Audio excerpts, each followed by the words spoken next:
Welcome back to the Podcast Interview Marketing Show. I'm your host, Tom Schwab, and today's episode is one that no entrepreneur should miss. We've all heard the saying, with great power comes great responsibility. And that couldn't be more true when it comes to scaling your business. But what happens when the very thing that drives your success puts you in the crosshairs of regulator scrutiny? My guest today knows that all too well. I'm thrilled to have Anik Singal on the show. Now, Anik is a powerhouse in the digital marketing world with over 20 years of experience building multi-million-dollar businesses. But his journey isn't without challenges. You see, he's going to share his gripping story of facing an FTC investigation, the Federal Trade Commission. It's a process that he described as more harrowing than his own battle with a life-threatening illness. More importantly, he'll walk us through the critical lessons he learned about compliance, the pitfalls you should avoid, and how you can protect your business while still thriving. This episode is packed with actionable insights that will help you navigate this complex regulatory landscape that we're all part of it. So whether you're just starting out or you're scaling your business to new heights, this is an episode you can't afford to miss. Anik, thank you so much for being here, and let's jump right into it. Hopefully this won't trigger PTSD, but tell us the story of when you got the FedEx letter from the FTC. The dreaded FedEx letter that changed my life forever. I joke with people. I say I have purposely told this story at this point as many times as I possibly can, because every single time I tell the story, I feel like I strip away a little bit of the power it has over me and the PTSD that it's created. It's PTSD is a real thing, so I don't mean to downplay at all. My PTSD is nothing compared to what our soldiers deal with. But right now, if we get a certified letter sent to our house or a FedEx package, I'm out the door. I don't want to touch it. I don't want to look at it, because there's so many things that happened over the last couple of years. It wasn't just the FTC's FedEx letter with the economy and the interest rate going up. There was a lot of other issues that we had in our business, in our real estate portfolio, and it led to a lot of certified letters and FedEx letters. But okay, going back May of 2022, I want to lay the whole thing out for people, because it kind of I want to show you how dramatic this was, like how much it impacted my life. April 2022 is my first daughter's born, my first child. So my wife gives birth to our first child. Super excited. And I'm also in the middle of an acquisition, meaning I'm getting acquired. My company's getting acquired. So after having done this for 20 years, I was a little burned out on the same topic, same business. We had a great acquisition off the table. We were through due diligence. We were done with all of that. And so April 21st, my daughter's born. The acquisition is set to be done by July. I take 2 weeks off of work. I get back to work mid-May. Sorry, I took 3 weeks off. Get back to work mid-May. Third week of May. I'm back for 3 days. Oh, one more thing. My birthday's coming up on June 14th. That's my 39th birthday. It was a dream of mine to sell my company before I turned 40. So it's going to happen. I hold my daughter in my hands the first time she's born, and I decide that very moment that I will be stepping down as the CEO of the company. I'm going to let my right hand shepherd the company through the acquisition. He was anyways going to be the CEO post-acquisition, so I wanted him to go ahead and take it. So on my birthday, I would announce this. So I get back to work 3 days in, 3 days back to work, on the phone with an HR attorney discussing the whole process of me stepping down, him stepping up. He doesn't even know it yet. And my FTC attorney, my compliance attorney, who I've had for many years, calls my phone. Now, I've been friends with him for a long time, and he tends to call sometimes just to check in. He said he doesn't like the idea of his clients having a regurgitative reaction to seeing his name on their phone. And so I see it, I hit cut because I'm on the phone with the other attorney, and he calls right back again. And that moment I thought, well, that's not good. I mean, I know he might miss me, but he doesn't miss me that much. And as I'm looking at the phone ringing the second time, in walks to my office our front desk representative with a FedEx package in her hand. And Tom, I instantly knew what it was without her handing it to me. at a supernatural level in my mind, I knew exactly what it was. And I was like, the dreaded day has come, because I know the industry I'm in, and I know that the risk of the FTC was always there. We're in a heavily regulated space. We're a big company. We're going to do 40 million that year. Now, I built a great company that I'm damn proud of, and we've served 200,000+ customers. I've never once been sued by a customer. I've never received a legal notice from a customer. I've never received a legal notice from a single vendor. We've done 9 figures in revenue. We had an A rating at the BBB. We did 20,000 transactions a year with 20 complaints at the BBB per year, all resolved, 100% resolved. We had no state AG issues. We had no issues. We had a 36-minute response time. Customer support team run 24 hours, 3 support teams in 3 different time zones. I built a machine because I understood one thing, that compliance was what was more important was complaints. So if you start getting a lot of complaints, you're going to draw the eyes of the regulators. That's what I was taught. So I had a full-time paralegal in the company to monitor all of our sales calls. I had a very small sales team. I didn't like phone sales. We weren't allowed to sell any single package over $10,000. We did not allow creative financing. We did not allow people to take loans on 401ks or second mortgages on their homes or split up into 6 credit cards. We had a lot of regulations and rules in place because I did not want this to happen. But it happened nonetheless. And that letter, the minute letter was handed to me, Tom, my life completely changed abruptly. I'll end my monologue with just one thing, and that is people ask me what was it like. So I have to go back and explain to you a period of my life that's 20 years ago that I was hospitalized. I have Crohn's disease. I have a really nasty case of Crohn's. I've had 13 surgeries, almost died. I was hospitalized for 92 days. I was in the ICU, most of which I couldn't eat. I was flat on the hospital bed. I was losing 2 pints of blood a day. So I was getting transfusions every day to keep alive. Got to a point where I was so weak that they couldn't even put my hospital bed up. My heart couldn't handle the gravitational push. And so my heart rate would spike to 180. So I was lying flat, not get out of bed. Finally, 3 months into it, they didn't have a choice left. And they said, we have to do surgery on him. He's going to die otherwise. And even the surgery, 50% he wakes up. So my family comes in, I have to say whatever I have to say to them, and I have to I'm going into this moment. I do wake up, obviously, and it was the hardest recovery. I had to set up a makeshift hospital in my parents' basement. It took me 2 months of physical therapy just to get enough strength in my legs to walk up the steps. Couldn't walk, because don't use it, you lose it. 6 months after that surgery, I'm back in the hospital for another week. I have another major surgery. 1 month after that surgery, I'm back in the hospital, this time for another month in the hospital. I have to have another major surgery. So within the span of 1 year, I had 3 major surgeries, was completely abrupt. Like, just my whole life was turned around, upside down. Being investigated by the FTC for those 18 months was worse than that year of my life. And I say this without any dramatic impact. I'm trying to be very honest with you, because the psychological impact, the spiritual impact, the physical impact. And here's the irony of it, Tom. The Federal Trade Commission is an incredibly professional group. They did not bully. They did not raid my office. They did not ban me from doing business. They were professional. They gave us extensions when needed. They were polite.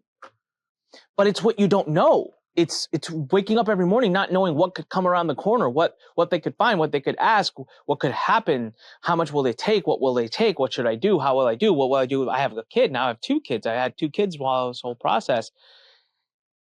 You could spiral so fast. One thing I will tell you, after having even been in the investigative process for a few months into it, I realized there's no amount of money you're making right now. There's nothing in the world that you have or that you are getting right now that's worth being investigated by the FTC. And what I've come to learn is that none of us know what the rules are. We don't understand the rules. It is not just about complaints anymore, although that may have been what they were driven mostly by in the past. It seems, I can't confirm this, and I'm not an attorney. I want everyone to understand, although I might talk about this stuff, it's from experience and it's from what I've learned from my business partner, who is an attorney. I'm not an attorney. None of this is legal advice. But it seems to me now that the FTC is more about the rules, as they have a right to be. There's nothing wrong with that, but it is, you break the rule, you're in trouble. It's not necessarily whether you created complaints or not. So it's been a journey, man. I lost an acquisition, lost tens of millions of dollars that would have come from that. Probably burned about $12 million over the last couple of years, partly in paying the fines, partly in paying the defense, partly in paying the employees, partly in opportunity costs on a company that was doing millions a year in profit. There's been people that don't survive this stuff. There's been people that have heart attacks and die. And for me, it was a constant struggle of making sure I was mentally okay. And I have a great family, great friends, great team, great everybody. But yeah, man, it was a long answer to a short question, but I really wanted to dive in and start by the importance of this topic. People don't pay attention to it. They think, not me, it won't be me. And I hope it never is, but it doesn't hurt to know the rules and follow them. Well, and I think that the impact on your business and then your life and everything is so important, right? I've talked to other people that went through SEC investigations, and even when they're found not guilty, right? They going through that, right? I heard somebody say that they were afraid of snakes and 3-letter organizations. Yeah. And one of the things that I wanted to have you on here to talk about is that often I'll hear podcasters or people on podcasts, they'll say, well, podcasts are different, right? They're unregulated. The government doesn't regulate it. And I look at it as the government regulates everything. And I think it's very clear just here in August of 2024, right? The FTC just put out 163 pages. It's the trade regulation rules on the use of consumer reviews and testimonials. So I think there's no gray area anymore. And like you said, they'll follow the rules and apply those. You'd mentioned before just how much they are applying those. And I was blown away by those stats that you said. How many people was it that were investigated last year? Yeah, they released the 2023 report recently. And in 2023 alone, the FTC conducted over 2,000 individual investigations. And so just for clarity, what that means is that they may come after one company, but that might sprawl into 6 individual investigations, right? They may investigate some of the key executives, maybe some key companies that are connected to that company, but 2,000 individual investigations is like 5 or 6 a day. So this organization, people don't realize, is a big one. It's one with good funding, and they have a lot of open positions right now for attorneys. You can go to their website and see, and they're the job listings. They are definitely ramping up the number of cases they have. And what the irony is they've actually lost some pretty major cases in the Supreme Court over the last few years. But it seems like every time they lose something in the Supreme Court, they're coming back even more aggressive with the next thing. And I don't agree with a lot of what they say or do, but that is relevant. And that's, as an American, I practice my freedom of speech and say, hey, I don't agree with everything. But that doesn't make it doesn't allow me to not follow it, right? So unless I can vote and change it, I have to follow it. And if they say with something that you disagree with, you still have to pay the legal costs to defend that too. So, the book is, I love the title of it, Don't Say That, right? Because there's so many things that we're like, okay, we just say that. It's normal in the industry, or I just said something on a podcast and it's okay. But people are listening, and the FTC is listening now. We talked about AI and how powerful that is. Talk about, the things that you learned from that you wish you wouldn't have said. Yeah. So look, podcasts are absolutely included. I'll give you a case I happen to know about because it was a case that initiated around mine, and I don't pass any judgment against the case. It's just the case. It's you can read it. It's public. It's FTC versus DK Automation, and in that they specifically mention and raise YouTube videos. Now, look, YouTube videos, most of us podcasters publish on YouTube. So it's content. And a lot of podcasters also say, hey, I don't commercialize. I don't sell any. I'm not selling anything on this podcast. So hence, it's protected under freedom of speech. The problem with that is that, you could be correct if you don't sell anything at all, ever. And then you kind of fall under the class of a journalism form of, and again, I'm not a lawyer, so I don't know how this goes, where this goes, but like in my case, I had a podcast. Now, my podcast did not get pulled into this. So that's the good news. It didn't. But I know of other cases where it did. And probably the big reason mine didn't come pulled in is it wasn't a very big part of my promotional activity. Worse is I was spending up to $1,000, up to $1 million a month on paid traffic. So that got pulled up, right? Our ads and everything got brought into the case. But I remember asking my attorney, and I said, well, my podcast, I don't sell anything on the podcast. And he made a very strong point. And he said, well, but do you sell something in general? Yes, I do. Why do you do the podcast? To build a relationship with people. Oh, interesting. So you use your podcast to build relationships with people to get them to trust you and like you more so that they buy your product. I said, I guess so. And he goes, well, then it's a part of the marketing process and hence the compliance rules apply. Thought, okay, interesting. So all these claims and these big things like how to make $5,000 a day and how to make your first $32,000 in your first hour. If there's any form of commercialization attached to it in any way, then technically you are violating the rules, right? Now, I want everyone to understand one thing. This is coming from me. My lawyer would never back this up. This is my understanding of it. And I think it's a fair thing to say. I look at getting sued like an empty glass of water. Okay. And so you have an empty glass of water in front of you. And every time you make a violation or do something against what we've published in this book, you drop a drop of water in it. Okay. So for example, if you end up having a podcast episode where you made one mistake somewhere, I don't think, okay, and there's no evidence of the FTC sitting there around the corner going, aha, we got you, right? Like they don't have that much resources also. And they're not petty by any means from what I've been able to tell. But it's, when you made that one error, there's a drop of water that went into the glass. Now, the reason you see bigger companies get sued more often versus smaller is because bigger companies, when they make one mistake, it's amplified, right? It's maybe a little bit more water than one drop. And basically, the more you keep doing it, at some point that water overflows, and that's when they come knocking on your door. And so I don't want to scare people into a place where they're like, oh God, I don't even want to publish any more episodes. Like, no, it's not that. There's, of course you're given grace and of course there's a little bit of wiggle room, but it's the marketers that take an inch and then, take the arm. And I think what happened in our situation was exactly that. It was just magnified violations because of our size. The violations in and of themselves may not have been really big, but you asked Tom, hey, what are some examples? Okay. So in this book, we published something called the Pentagon of Compliance. This is 5 categories, the main ones. These aren't the only ones, but if you want to significantly reduce your risk, regulatory risk, and it's not just FTC, state, consumers, class action, it helps you reduce all that risk. There's 5 main categories. But I'll start by telling you what my case came down to, because it's a bit of a shocker, right? Of course, they found things on the webinars and things that they didn't like and testimonial usage, which quite frankly didn't understand the rules because no one's out there publishing it in a book like this and making it just dead simple and easy.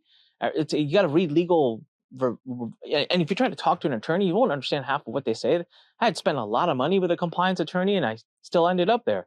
So it became a big mission of mine to like make it in like layman terms. But sure, we had issues in our webinars, our videos and other stuff. But in August of 2021, there was a ruling passed by the Supreme Court that stripped the FTC of the ability to do things the way they were doing prior and to commandeer funds and to sue companies for their web-based sales under Section 13B.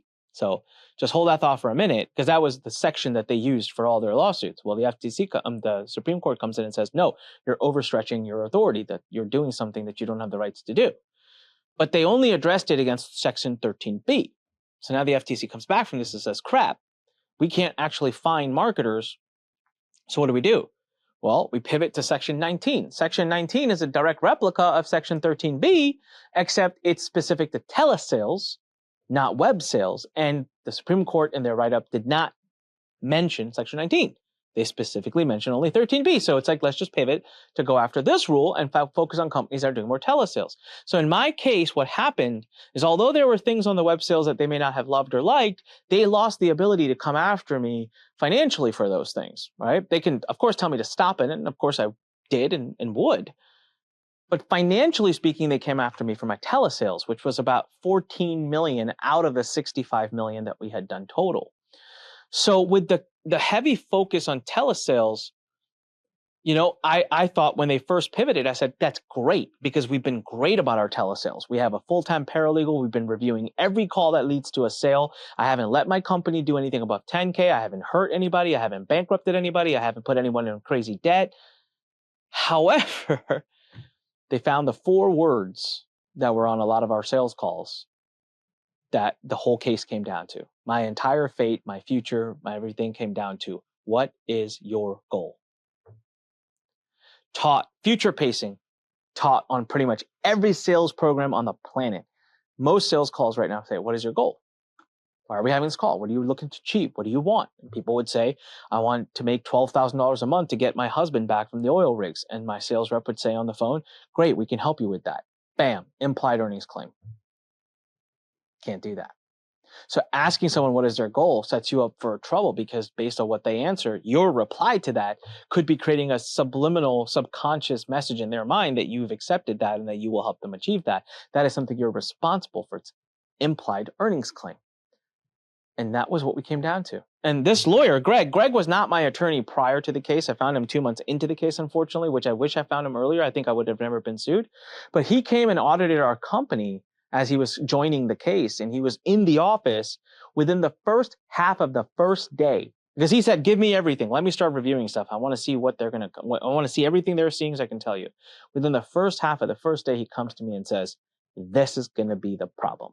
It's going to be telesales. What is your goal on the call? I heard that. That's it. That's going to, and I thought, you're insane. This is ridiculous. This is crazy. God, that cannot be the problem. Sure enough, took us another year plus to get to the point, but that was the problem. So on a podcast, give me some examples of things that people shouldn't say because it could violate or be seen to violate FTC rules. So here, let's just quickly go through this, okay? So the Pentagon, the Pentagon of scale, number 1 is misrepresentation. Okay, misrepresentation is those little white lies that we tell. Everyone, this podcast episode is going to be taken down in 24 hours if you don't listen to it. Okay, no problem. Make sure you take it down in 24 hours. Because if you don't, that was misrepresentation, false scarcity, right? Any other form of misrepresentation, like marketers will say 20 seats left only, right? This bonus is worth $5,000. Anything like that, if you don't just, it's misrepresentation because it probably doesn't have substantiation.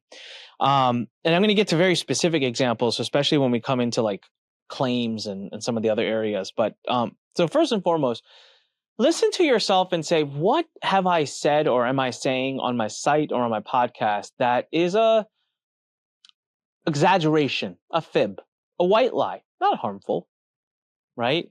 9 out of 10 entrepreneurs recommend this podcast. We interviewed 20 entrepreneurs that are my friends. Okay, so you can't say that without a proper study that would back that claim. It's a big claim. So number 2 is net impression. This is actually where podcasters will fall into the most trouble, potentially.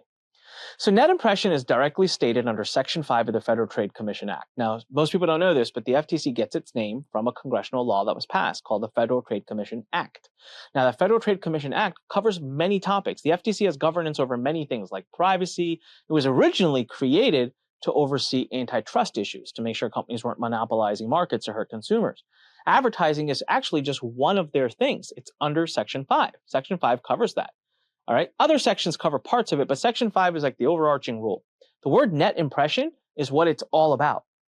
They say this word, this term, many times, the most probably I've ever of all the terms in cases.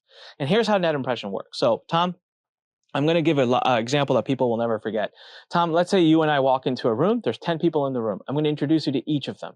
Tom, meet Julie, person number 1. She works for Apple. Tom, meet Michael, person number 2. He works for Apple. Tom, meet Samantha, person number 3. She works for Apple. Tom, meet Matthew, person number 4. He works for Apple. And Tom, meet Michael, person number 5. He works for Apple. Tom, meet person number 6, Jonathan. And Tom, if you can tell me who Jonathan works for correctly, I'll give you $1,000. Who do you think Jonathan works for? Apple. Sorry, John, you're wrong. He works for Microsoft. I never said he works for Apple. That sounds like a you problem. And the FTC comes around and says, You created a net impression that everybody in that room works for Apple. And so you own the net impression. You own the assumptions that are being made by the consumer that is listening to your presentation. So when you do a podcast and the title of the podcast episode is Guest Makes $32 million in 1 year and how you could do it too, that's an express claim.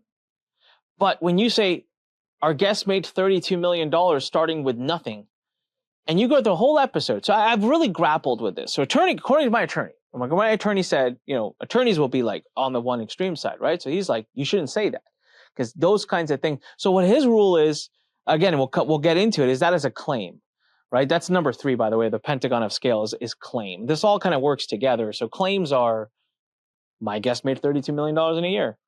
Okay, so Tom, if I came onto your podcast right now and I said, Tom, these strategies I'm teaching have made me $10 million.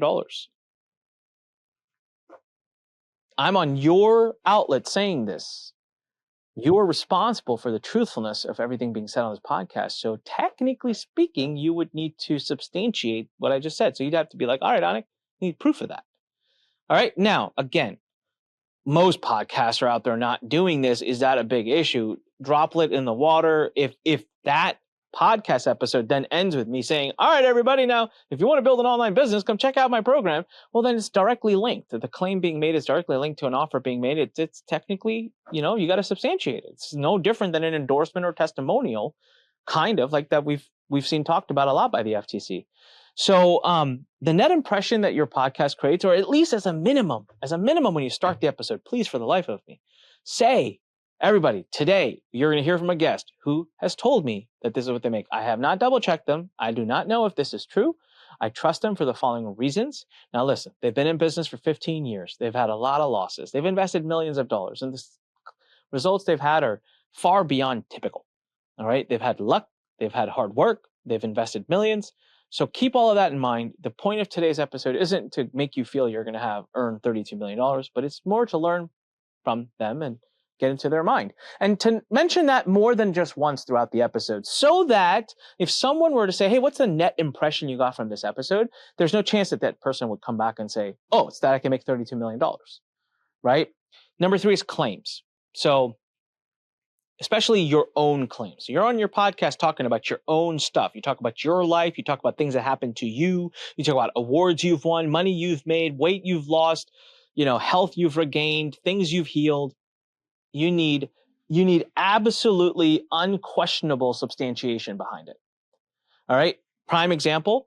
For the longest time, I used to say that I was voted by Business Week as top 3 entrepreneur under 25. Now I'm 41, so it's a little bit irrelevant at this point, but used to be something I really was proud of, still am. Here's the interesting thing.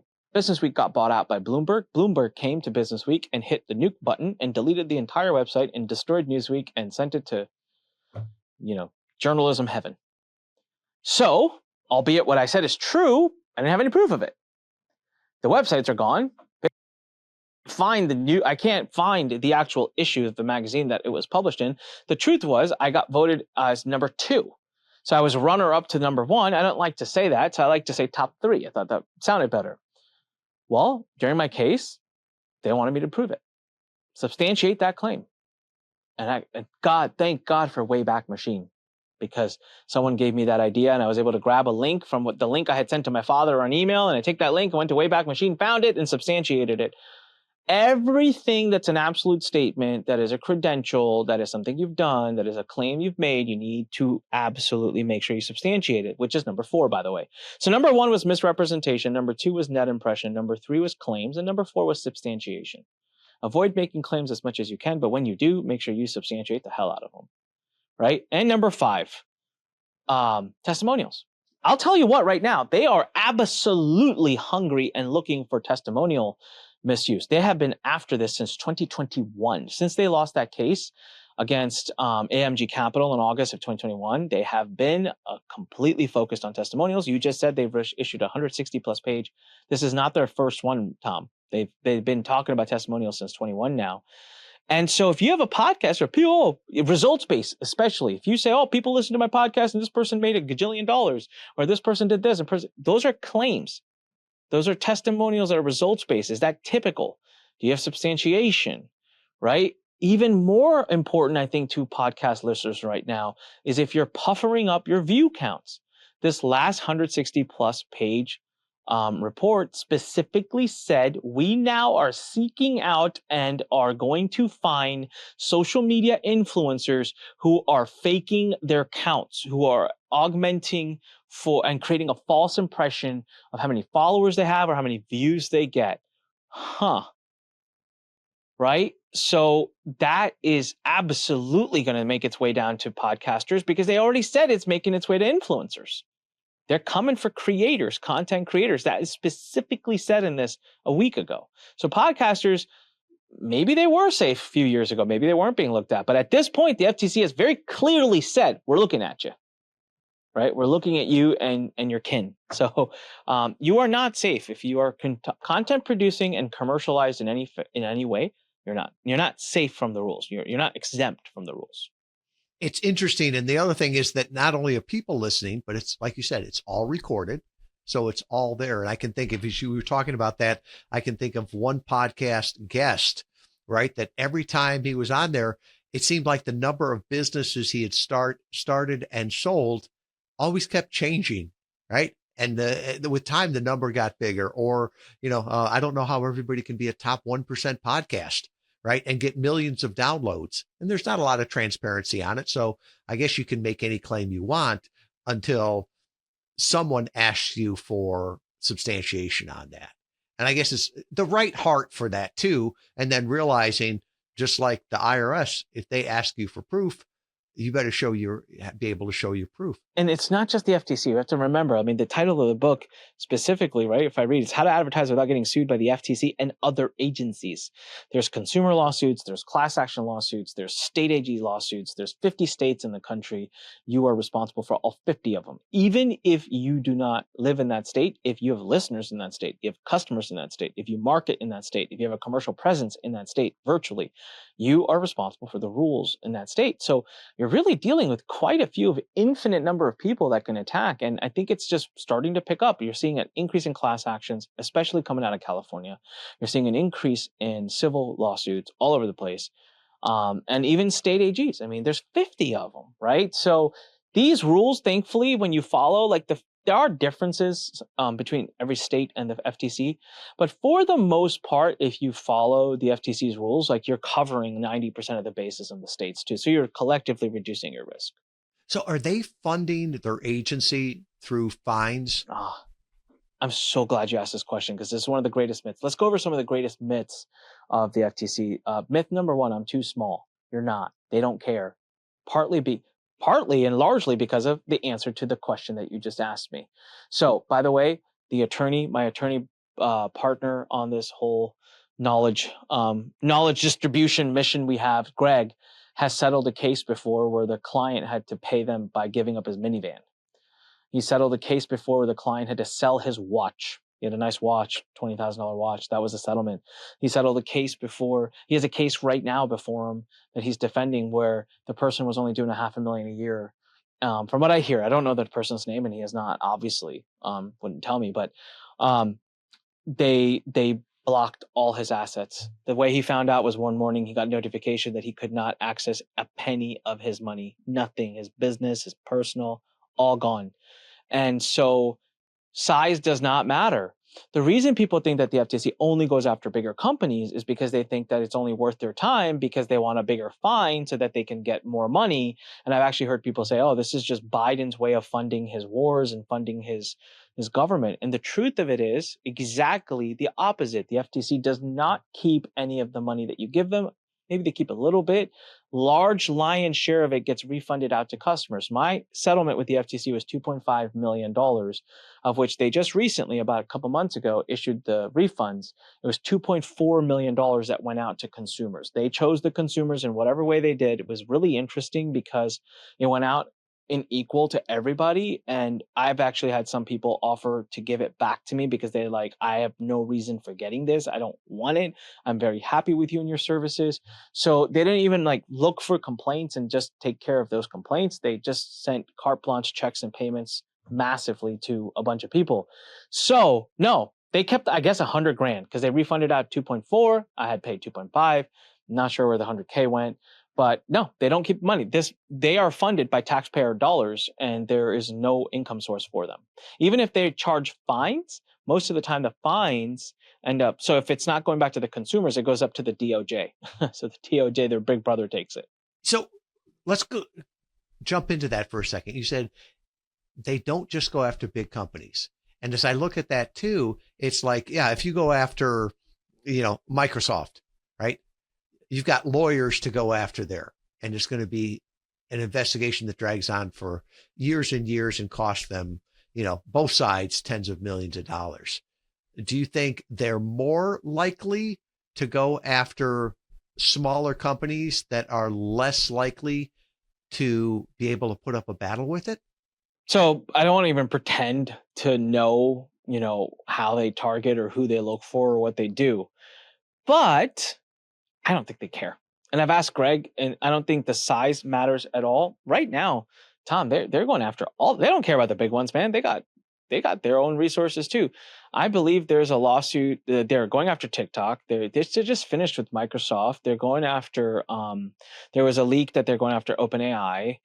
They're going after all the big dogs. They're Google. They've had some settlements with Google. They've blocked acquisition attempts by some other companies. I'm forgetting all the big names right now, but it's like every day. They had one of the largest settlements I've ever seen, which was almost $500 million, was with Blizzard, which is the World of Warcraft, I think, game. I mean, so they don't care. They don't care about the size. I think, I was asking Greg, and he said it's almost noble at the FTC to lose a case, because it's like you went out and fought evil and came back, and it's whatever, right? So they're not worried about going to court. They're not worried about losing. They're not worried about the size of the case.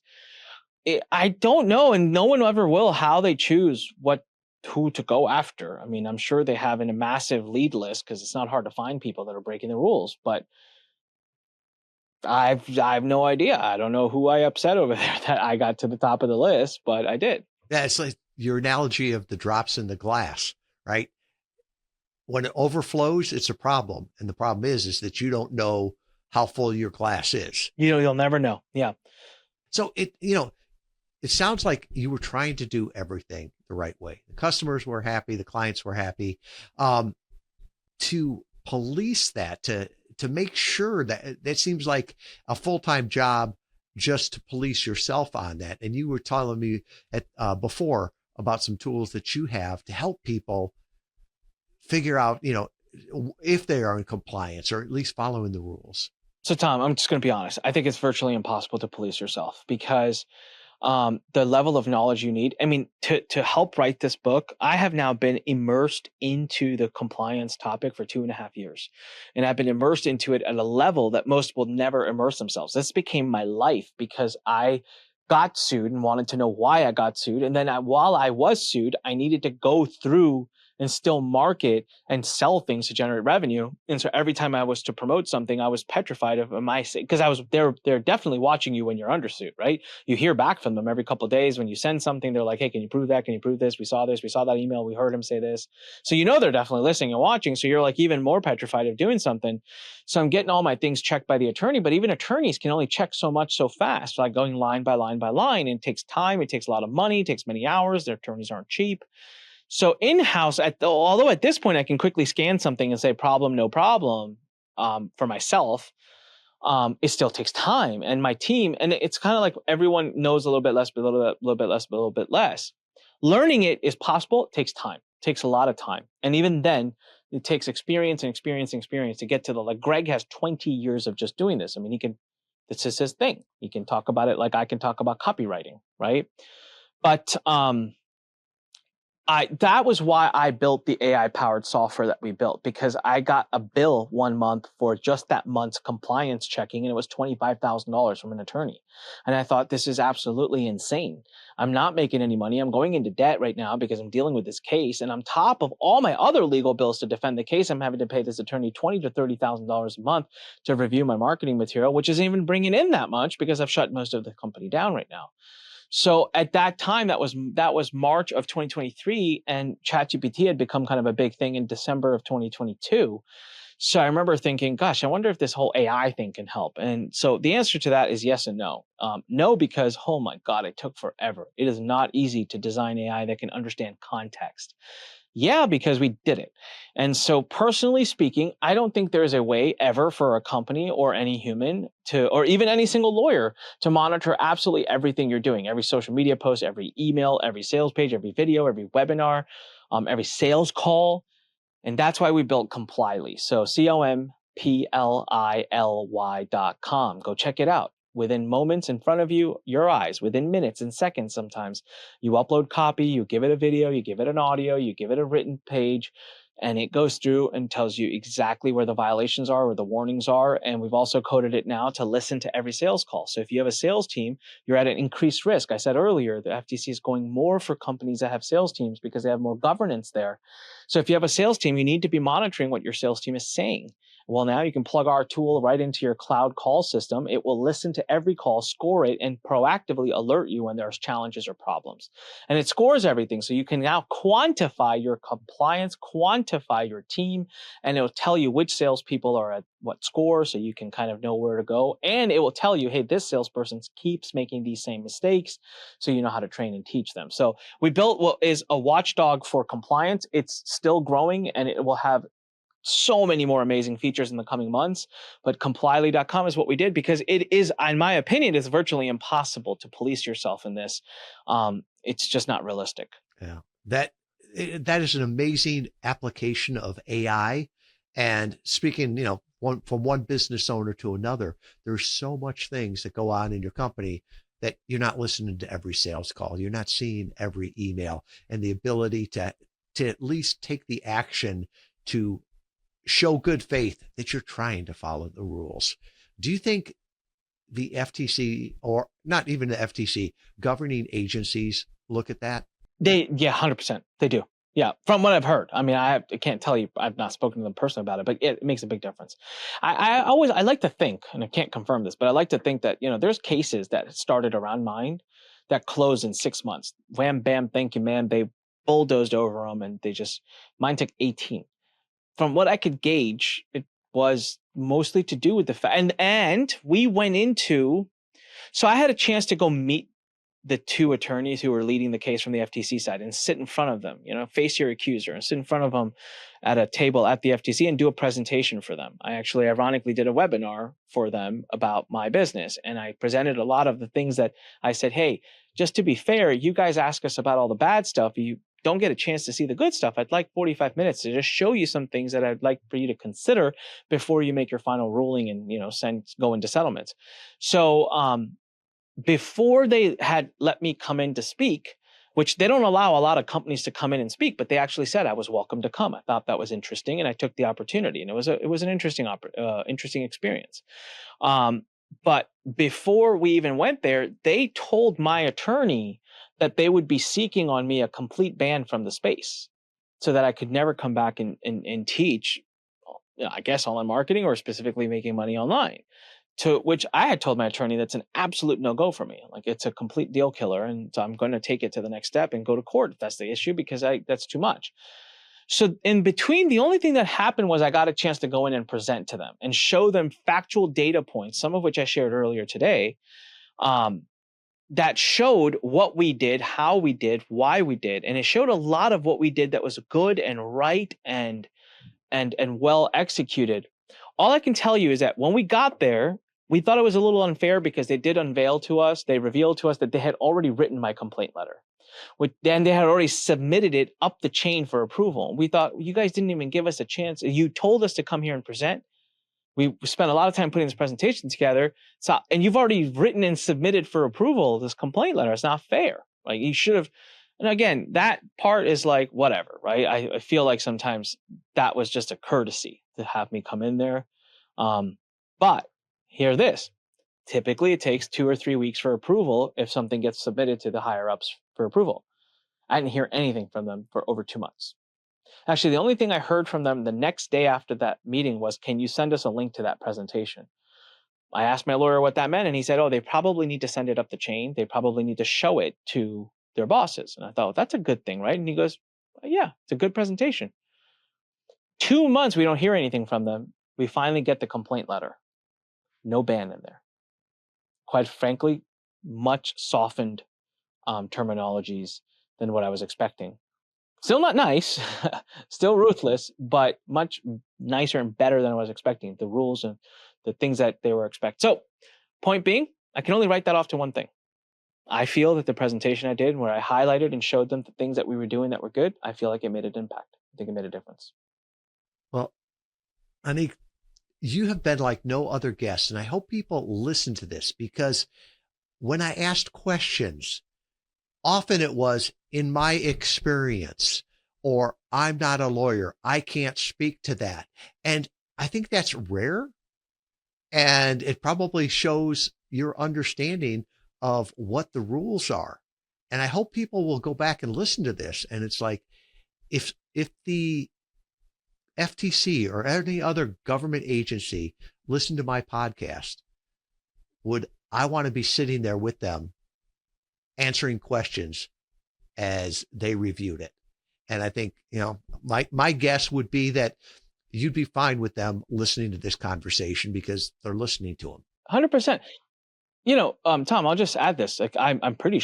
I don't know. I don't know if they actually care. Honestly, I mean, they're a large organization. They're very busy. So I'm not sure they're tracking Anik anymore. We're done. But I've been pretty public and in the book, and I say, like, this isn't people think, oh, this is your way of fighting back. I'm like, what? No, this is me teaching the rules. I'm trying to get you to follow the rules. I'm not saying I'm not giving you hacks to get around them, telling you how to follow them.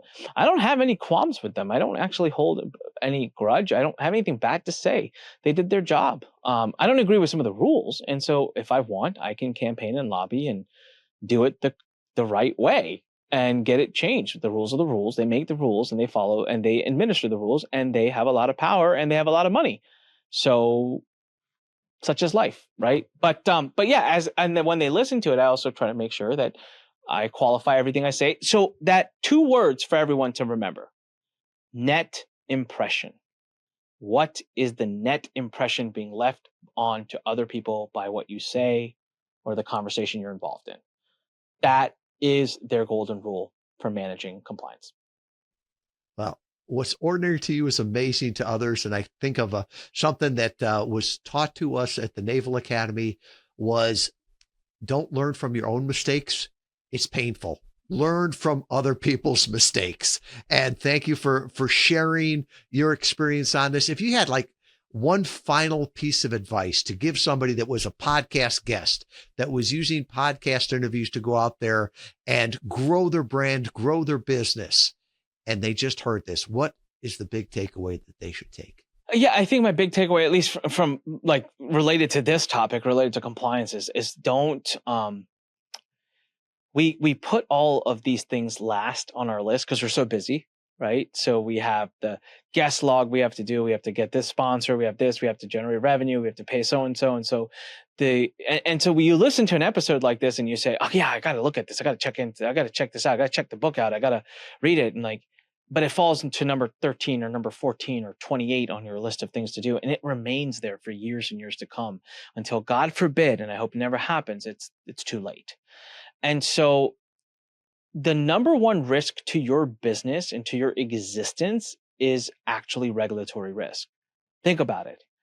They can take everything in moments. I just told you about a particular person doing $500,000 a year in revenue who woke up one morning to nothing. Nothing. Every penny, every asset, every property, everything was suddenly not his. It's been frozen until they can settle the case and figure it out. And the way they work, they're going to bleed all of those assets dry by the time he settles. You can't settle when you have no cards. You can't settle when you have no money to pay for attorneys. You get bled dry. And so it's too late. But that probably was a topic on their list that was number 22 for years. I know for me, there were certain things that became problematic that were on my list, but they were lower on my list. And I wish I had taken action sooner. So this is the number one risk in your business. Okay. The number one risk. It takes not much time, at least spend a few days, a week, to commit to understanding at a high level, if nothing else, the rules. My mission, I tell people, is my mission is simply one thing. I can't stop you from getting sued. Nobody can. Even if you read the book and apply everything in the book, the risk is a risk. We can help you reduce the risk. I can't stop you from getting sued if you just buy the book. But what I do want to stop is the ability for you to say, geez, I just never knew. I want to turn compliance or non-compliance into a choice. You have a choice right now. You can do things compliantly or you can do them non-compliantly. And my choice, my thing to you is, it's just not worth it. There's no money. There's nothing you're doing right now. Nothing. And it only takes a few days. It doesn't take a long time to understand the rules enough that you can manage your net impression. That would be my message to the podcasters. If people want to find out more, right? Because we just scratched the surface on there. Oh yeah. Where can they connect with you? Where can they get more information? Yeah, thank you. All right. So number one, I would highly encourage you to grab this book. So Don't Say That. Go to don'tsaythat.com/go, or just don'tsaythat.com. And there's a banner at the top. Click it, take you to the sales page. You can get this book for $7 or $10 physical, $7 digital. You can read it right now. Heck, get multiple copies and give them to your employees and give them to your team members. So Don't Say That, the book, I highly recommend it. This is getting raving reviews. Eyes are being opened. It's written by myself and Greg Christiansen. So you have a lawyer's knowledge and a copywriter's readability. It's a fun, quick read, storytelling. Number two, we have a podcast called Don't Say That. Go to YouTube and type in Don't Say That, Anik Singal or whatever, type in my name next to Don't Say That, you'll get the podcast. So tons of episodes. We've been doing it since January now. Tons and tons of amazing knowledge. Number three, come join us at Complyly. Let us help you. You can actually go to Complyly, Complyly.com and run some of your podcast episodes through. See what it tells you. Learn from it. But we've built an AI-powered software to help you manage your whole business. Check your emails, check your social media posts, check your content, check whatever you want on it. Come join us at Complyly. So those are three great resources that I think will help people a lot. Well, Anik, thank you so much. And I appreciate all you did, all you went through, and all you're doing to help people and what you've learned. Thank you so much, Tom. I appreciate you having me. And to everyone who's listening, thank you. And as I always say, when life pushes you, stand straight, smile, and push it the heck back. Wow. What an eye-opening conversation. Today, we've seen just how vital it is to understand the rules of the game, especially as we scale our businesses. Anik's experience is a powerful reminder that compliance isn't just a box to check. It's a cornerstone of scalable success. We learned about the nuances of the law as it applies to marketing, the importance of staying informed, and the tools that you can use to ensure that you're operating within the boundaries while still pushing to grow your business forward. So what are your next steps? Well, if you're like me, you're going to take a close look at your practices. Are there areas where you might be knowingly or unknowingly at risk? It's time to audit your marketing strategies and ensure they align with the current regulations. Anik shared some incredible resources like the AI-powered compliance tool, Complyly. This can help you stay on the right side of the law without slowing down your growth. Now, if you found today's episode valuable, make sure to subscribe and share it with someone who needs to hear this. And as always, keep using podcast interviews to build your brand and amplify your message. Just do it smartly. So until next time, stay informed, stay compliant, and keep growing.